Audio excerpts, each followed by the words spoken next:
ପିଲାମାନେ ଆଜି ଆମେ ଓଡ଼ିଆ ବର୍ଣ୍ଣମାଳାର ସ୍ୱର ବର୍ଣ୍ଣ ବ୍ୟଞ୍ଜନ ବର୍ଣ୍ଣ ଲେଖିବା ଆଉ ଡାକିବା ତା ସହିତ କିଛି ବାକ୍ୟ ଗଠନ କରିବା। ସ୍ୱର ବର୍ଣ୍ଣ ଅ ଆ ହର୍ଷଇ ଦୀର୍ଘଇ ହର୍ଷୌ ଦୃଘୌ ହର୍ଷରୁ ଦୃଘରୁ ଏ ଐ ଓ ଔ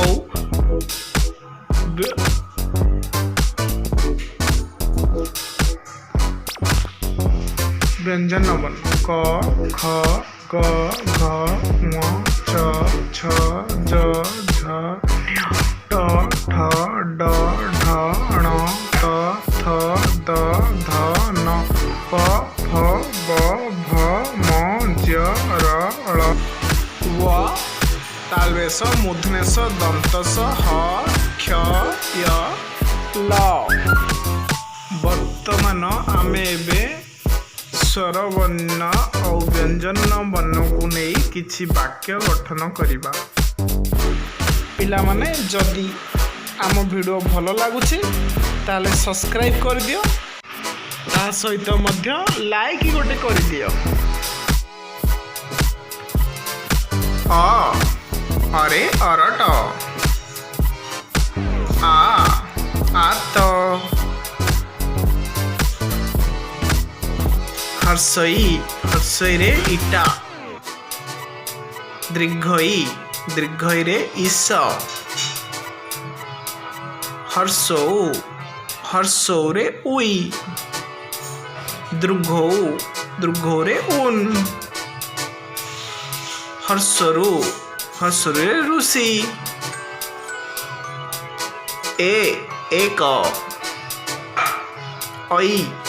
ଐରାବତ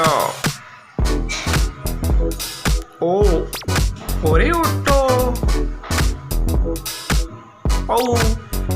ଔରେ ଔଷଧ କରେ କଲମ ଖରେ ଖଟ ଘରେ ଗଛ ଘରେ ଘର ଚରେ ଚକ ଛରେ ଛତା ଜରେ ଜଳ ଝରେ ଝର ଟରେ ଟଗର ଠରେ ଠକ ଡରେ ଡାଳିମ୍ବ ଢରେ ଢାମଣା ରେ ପଣସ ତରେ ତାଳ ଥରେ ଥାଳ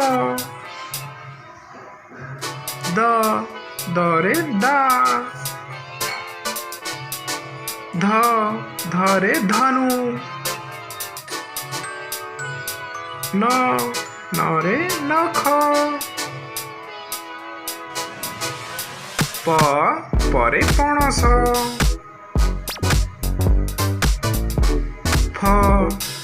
ଫରେ ଫଳ ବରେ ବଗ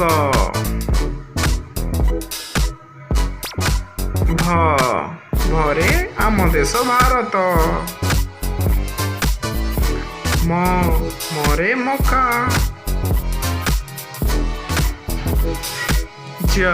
ଜରେ ଯଜ୍ଞ ରରେ ରଥ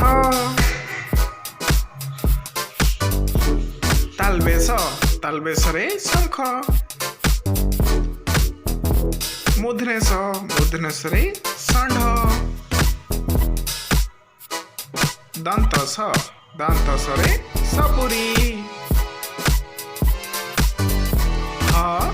ହରେ ଫଳ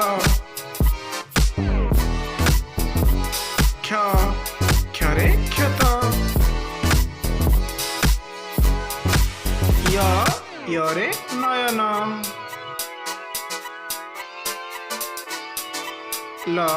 ଲରେ